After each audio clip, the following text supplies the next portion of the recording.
천신만고 끝에 후보직을 유지한 김문수 후보인데요. 김 후보는 원팀을 강조하면서 분위기 반전에 나섰고요. 무엇보다 당내 최연소 의원이죠. 1990년생인 김용태 의원을 비대위원장에 내정하는 이 파격 인사를 감행함으로써 쇄신 의지를 과시하고 또 2030 청년층에 대한 구애를 본격화했습니다. 네, 지난 3일 김문수 후보가 경선을 통해서 이 국민의힘 대선 후보로 뽑힌 뒤에 어제까지 이 열흘도 채 되지 않는 기간, 국민의힘은 단일화 문제로 초유의 후보 교체 일보 직전까지 가는 이 극심한 혼란을 겪었습니다. 이 과정에서 이 지도부의 교체 시도가 당원 투표에 의해서 부결이 되는 등 어떻게 보면 반전에 반전을 거듭한 끝에 김 후보가 이 후보 등록 마지막 날인 어제 국민의힘 대선 후보로서 등록을 마쳤습니다. 김 후보는 즉시 이 단일화 충돌로 인해서 당이 입은 내상을 봉합하고 분위기를 반전시키기 위해서 속도전에 돌입을 했는데요. 어제 선대위를 본격 출범시키며 첫 회의를 열었고요. 또 단일화 혼란에 대한 책임을 지고 사퇴한 권영세 비대위원장 후임으로 이 30대의 김용태 의원을 내정해서 당 안팎을 놀라게 만들었습니다. 경기 포천시 가평군의 지역구인 김 의원은 1990년생입니다. 국민의힘 최연소 국회의원이죠. 윤석열 정부에서 앞장서 쓴소리를 해왔던 소장포로 분류가 되고 앞서 당 지도부가 이 한덕수 전 총리로의 후보 교체를 추진하자 비대위원 가운데 유일하게 공개적으로 반대한 인물이기도 합니다. 김문수 후보가 그런 김용태 의원에게 직접 비대위원장직을 제안을 했고요. 김 의원은 고심 끝에 수락을 하면서 국민들이 놀랄 만큼 빠르게 변하겠다 그런 포부를 밝히기도 했습니다. 또 김 의원은요, 김 후보에게는 이 과정에서 후보 생각과 다른 메시지가 나갈 수도 있는데 괜찮겠냐라고도 물었다고 합니다. 김 후보는 그런 것은 괜찮다, 마음껏 정치 개혁을 해달라 이렇게 당부를 한 것으로 전해졌습니다. 김용태 의원은요, 이 공동선대위원장도 겸직을 할 것으로 알려졌는데요.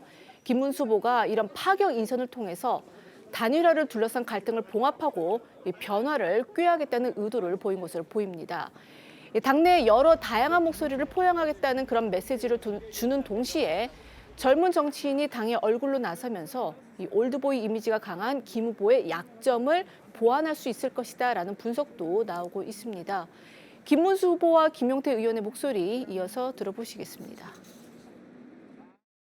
우리 당을 젊고 희망차고 미래를 향해서 끌고 나가고자 하는 그런 엔진, 희망, 그리고 미래 이런 것들을 상징하는 인물이 저는 김용태 의원이라고 생각해서 제가 모셨는데 국민들께서 놀라실 정도로 빠르게 변화하는 모습을 보여드리겠습니다.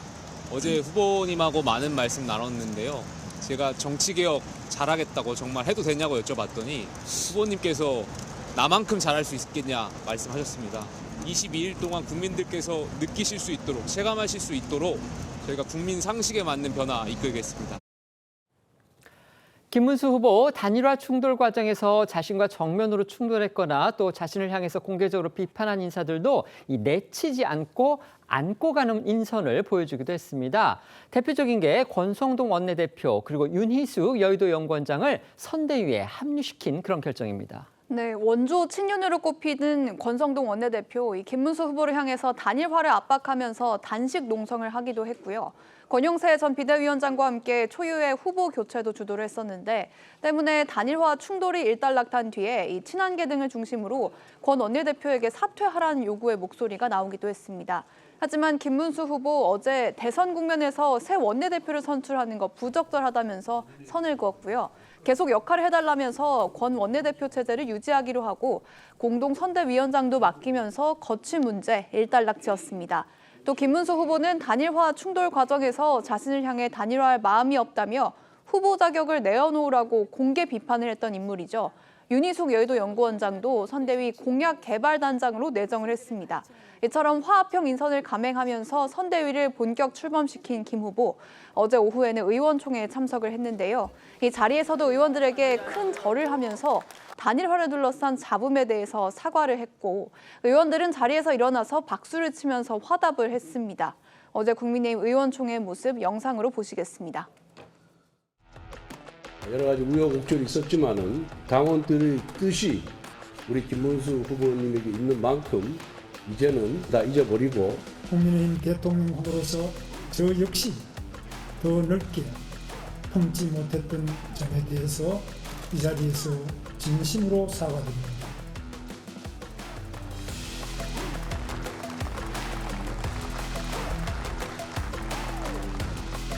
이제는 과거의 상처를 서로 보듬고 화합하여 미래를 향해 함께 나아가야 할 때입니다. 오늘부터 우리는 원팀입니다. 함께 싸우고 함께 승리합시다.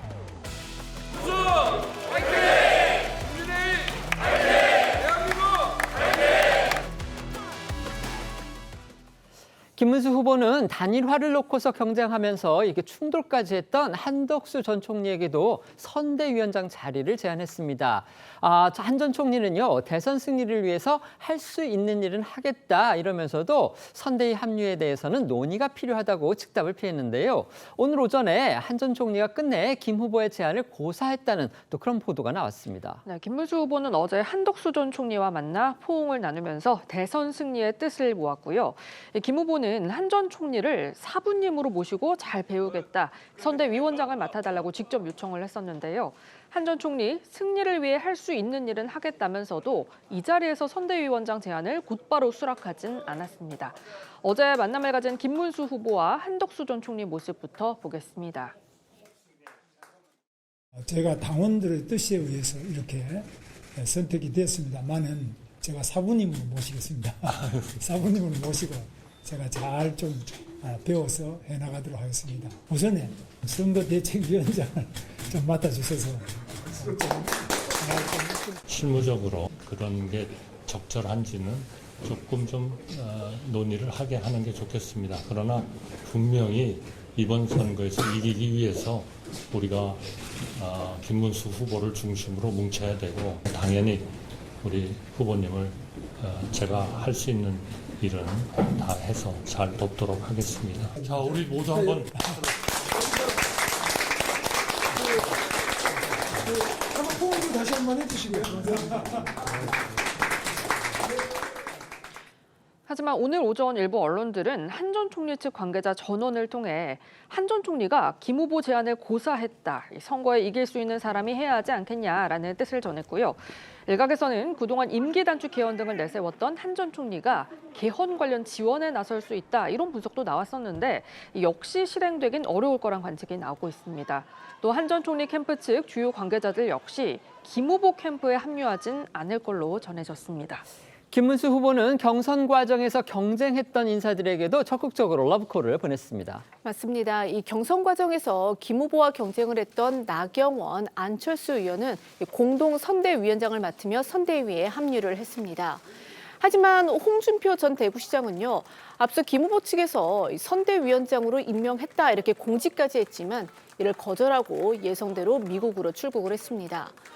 한동훈 전 대표 역시 선대위 합류에 대해 즉답을 하지 않고 김 후보에게 계엄과 탄핵 반대에 대한 대국민 사과, 윤 전 대통령 부부와의 절연, 그리고 윤 전 대통령 출당, 경선 과정에서 한덕수 전 총리와 단일화를 약속하고 당선한 데 따른 사과 등 3가지 요구사항을 내놨습니다.